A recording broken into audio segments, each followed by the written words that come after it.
আসসালামু আলাইকুম। গ্রামের এক নাপিত মানে যারা চুল কাটায়, গ্রামে ঘুরে ঘুরে বিভিন্ন জায়গায় চুল কাটায়, এমনকি এরা চুলও কাটায়, পাশাপাশি এরা বিভিন্ন গটকালি করে বেড়ায়। তো যা হোক, চুল কাটার আলাপটাই পারি। তো এরা এইভাবে চুল কাটাতে চলে গেতে একটা জায়গায় একটা রুগী, খালি মাথার মধ্যে তার সমস্যা, কি যে হয়েছে তার মাথায় খালি কি যেন কুটকুট করে কামড়ায় তার কথা অনুযায়ী। যাই হোক, অনেক ডাক্তার দেখাইছে, সে এখন মারা যাবে, কোনো রোগ ধরা পড়েনি।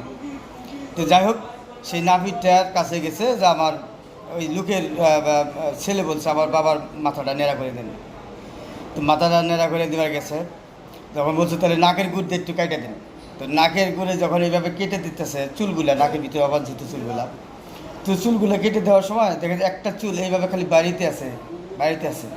যখন চুলটা বাড়ানো শেষ হয়েছে তখন লোকটা সুস্থ হয়ে গেছে। তার মানে এইখানকার চুলটা, নাকের যে অবাঞ্ছিত চুলটা, এটা বড় হইতে হইতে মাথার মগজ পর্যন্ত চলে গেছে।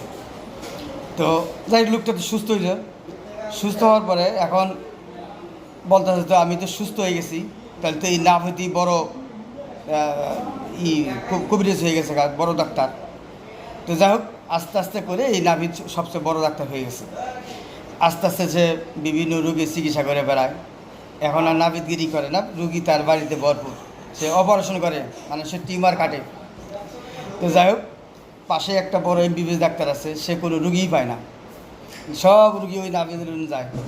তো এমবিবিএস ডাক্তার মনে করছে যে আমি হলাম ডাক্তার, আমার কাছে কোনো রুগী আসে না, সব যাইতেছে ওইখানে নাপিতের এখানে চিকিৎসা হয়, খালি অপারেশন হয়, ভালো হয়ে যায়। তো এমবিবিএস ডাক্তার একদিনকে নাপিতের কাছে গেছে, যাওয়ার পর বলছে ভাই আপনি তো খুব চিকিৎসা করতেছেন, আমি রুগীই পাই না এমবিবিএস ডাক্তার হইয়া, আর আপনি তো রুগী দেখতেছেন অনেক। তো যাই হোক, আপনার ভাই একটা কথা জানাই ভাই, যে কি, যে আপনি যে অপারেশনগুলো করতেছেন, যে টিউমারগুলো কাটতেছেন, আপনি তো জানেন সারা শরীরে কিন্তু অসংখ্য রোগ আছে, ভেইন আছে।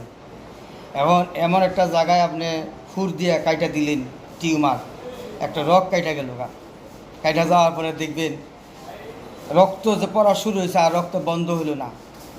সব জায়গায় কিন্তু রোগ আছে, রক্ত আর পড়া বন্ধ হলো না, প্লাস্টিক হইলে ওই রোগী কিন্তু মারা যাবে, পরে আপনি কী হবে? এই কথা নাবিদ শুনে